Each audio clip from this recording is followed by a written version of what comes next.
Pessoal, sejam muito bem-vindos a esse nosso novo semestre, um tempo novo, um tempo de aprendizado, um tempo de descobertas e ainda com a modalidade de educação à distância. Nós trabalharemos nesse início de semestre um tema muito bacana de ser estudado, um tema que a filosofia chama de uma filosofia prática. Nós estamos justamente nos referindo à temática da ética e filosofia. Então, a ética, nós iniciamos apresentando-a como a arte do bom. A ética é justamente praticar o que é bom. Mas para que o bom? Para que o ato de praticar o bem em si? A resposta ela é bem simples. Nós praticamos o bem simplesmente para sermos felizes, ou no mínimo, e na melhor das hipóteses, menos infelizes. A felicidade é boa e o bom é feliz. Então essa palavrinha, o bem, o bom, o sumo bem, vão estar muito presentes quando nós começamos o estudo da ética. Claro que nesse primeiro momento nós queremos fazer uma introdução muito mais simplória e posteriormente nós iremos aprofundando um pouco mais esse conteúdo, tá certo? A ética ela é ainda uma arte. Nós estamos considerando aqui o fenômeno da ética justamente como uma arte. E veja que a ideia de arte, diferente do que nós pensamos, não é apenas uma pintura, uma escultura, a questão da arquitetura ou mesmo da música.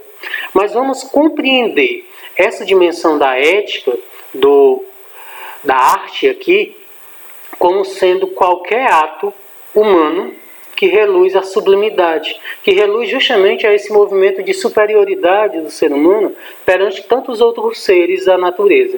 Obviamente que essa relação de superioridade, ela não está além do sumo bem, que a filosofia medieval, por exemplo, vai classificar como sendo Deus. Que a filosofia antiga, lá ainda com Aristóteles e Platão, classificava o sumo bem como uma ação boa, uma ação eficaz, mas que na realidade acaba se resumindo à ideia de um Deus. Ainda que esse Deus ele seja diferente do que conhecemos hoje, ou do que alguns concebem como sendo simplesmente praticar o bem. Isso me refiro à perspectiva do ateísmo e tantas outras dimensões. Uma definição. A arte ela é naturalmente uma genialidade criadora, porque ela parte da nossa mente que se reveste dessa perfeição. Ela é, portanto, uma síntese, quando eu junto a razão, o corpo e o espírito, essa tríade que constitui o ser humano. Ela é, portanto, uma magia no estilo de nós pensarmos a nossa realidade. Então, falar e escrever é uma manifestação dessa nossa genialidade criadora, dessa nossa arte criadora. Amar, trabalhar, esse trabalhar que aparece como um instrumento capaz de transformar a realidade a qual nós estamos cercados. Educar, na perspectiva de transformar. Sorrir, na dimensão de tratar bem a si, tratar bem ao outro. Semear, colher. Vender, construir, inventar.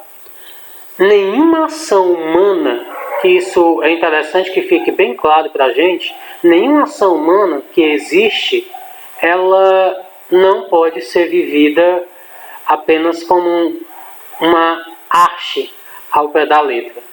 Por que isso? Os estoicos e os gregos, eles entendiam a ética como a arte de viver. Eles entendiam a postura ética como a arte de viver e viver bem. É importante que a gente tenha isso em mente. Então a arte aqui, ela é uma expressão física do pensamento. Ela é feita de conhecimento e ela é feita de ação. Observe que eu grifei alguns termos aqui, eu deixei em destaque. Então essa expressão física do pensamento, que é justamente a arte aqui compreendida como ética, ela é essa prática do conhecimento e da ação. É a arte do agir. Mas esse agir, ele comporta duas coisas, olha. Ele comporta a dimensão do estudo, do conhecimento teórico, que é importante para a gente, mas comporta também a dimensão prática. Então a arte, enquanto arte do agir, comporta duas dimensões, estudo e prática, que isso fica muito claro para a gente. A ética, ela é, portanto, uma investigação acerca do que é bom, que isso mais à frente a gente vai investigar com mais propriedade. E uma observância daquilo que foi entendido, daquilo que foi compreendido. Nós intuímos que alguns preceitos éticos, eles estão conosco desde quando nós nascemos. É uma predisposição que a gente tem, algo que nós já nascemos com. Faz parte da nossa sensibilidade humana. É, portanto, o nosso senso moral inato. Então, o que é esse senso moral inato? A nossa capacidade de afeto, de amizade, de trabalhar com a verdade, de valorizar a vida, de sermos fiéis a quem escolhemos e às nossas escolhas, a benevolência, sermos bons, sermos justos. E nós consideramos imoral a ofensa, por exemplo, é um ato imoral. A ingratidão nós consideramos um ato imoral, isso numa perspectiva inata, ou seja, algo que nós já nascemos com. A crueldade, a traição, entre outras coisas. Então são questões que nós consideramos aqui, nessa perspectiva, algo imoral.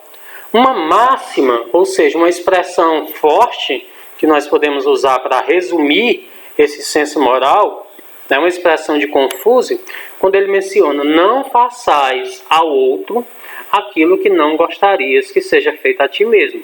Então aqui eu posso usar essa expressão do Confúcio como uma máxima ética, como um princípio ético. Isso é importante que a gente tenha muito claro. Nesse itinerário desse senso moral que nós falávamos, deriva justamente esse nosso senso de culpa, que também é inato, é universal. Mas, professor, o que é esse senso de culpa? É aquilo que nós temos quando nós provocamos o mal. Alguma ação nossa que ela não foi bacana, que ela gerou um mal-estar. E isso vai gerar em nós o que nós podemos chamar de um impulso. Esse impulso, ele vai nos intuir a agir positivamente no futuro. É como que você faz algo errado, lá no futuro você vai consertar esse erro que você fez.